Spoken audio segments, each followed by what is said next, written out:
এই আবুল সরকার এ বলছে আল্লাহ তাআলা এক একবার এক এক রকম কথা বলে। আল্লাহর মুখ কয়টা বলুন নাউজুবিল্লাহ। সম্মানিত ভাইরা আমার, আমরা বলতে চাই আমরা বিএনপি বুঝি না, জামাত বুঝি না, চরমনায় বুঝি না, আটরশি বুঝি না, এনসিপি বুঝি না। আল্লাহ আল্লাহ রাসূলকে নিয়ে যারা কটূক্তি করবে, অপমান করবে, অপদস্থ করবে, যারা আল্লাহ আল্লাহর রাসূলের বিরুদ্ধে ষড়যন্ত্র চক্রান্ত করবে, আমরা কোনো দল মত বুঝি না।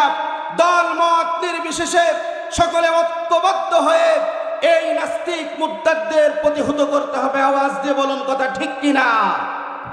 সম্মানিত ভাইরা আমার, কত বড় দুঃসাহস! একজন বাউল শিল্পী সে নাকি আল্লাহর ব্যাপারে কটূক্তি করে, আল্লাহর সম্পর্কে সে খারাপ মন্তব্য করে। সম্মানিত ভাইরা আমার, আমরা যদি আল্লাহর আনুগত্য না করতে পারি, আল্লাহর রাসূলের আনুগত্য না করতে পারি, তাহলে আমাদের ঠিকানা কোথায় হবে? কথা বলুন, আমাদের ঠিকানা কোথায় হবে? জাহান্নাম। আমাদের বুঝে আসে না।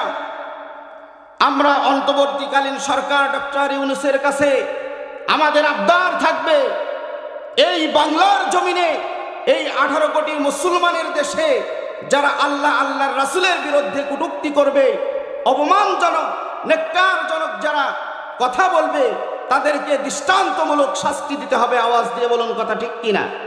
সম্মানিত ভাইরা আমার, আল্লাহ রাব্বুল আলামিন বলেন, বান্দা তোমরা যদি আমার আনুগত্য করো, আমার রাসূলের আনুগত্য করো, তাহলে তোমাদের এমন জান্নাতে প্রবেশ করিয়ে দিব, এমন জান্নাত তোমাদেরকে দান করব যে জান্নাতের তলদেশ দিয়ে নহর প্রবাহিত। বলুন সুবহানাল্লাহ। সম্মানিত ভাইরা আমার, আল্লাহ রাব্বুল আলামিন সূরা নিসা 4 নম্বর আয়াত কারিমার ভিতরে বলেন, ওয়া মান ইউতি'ইল্লাহা ওয়া রাসূলাহু ইউদখিলহু জান্নাতিন তাজরি মিন তাহতিহাল আনহারু খালিদিনা ফিহা ওয়া যালিকাল ফাওজুল আযীম।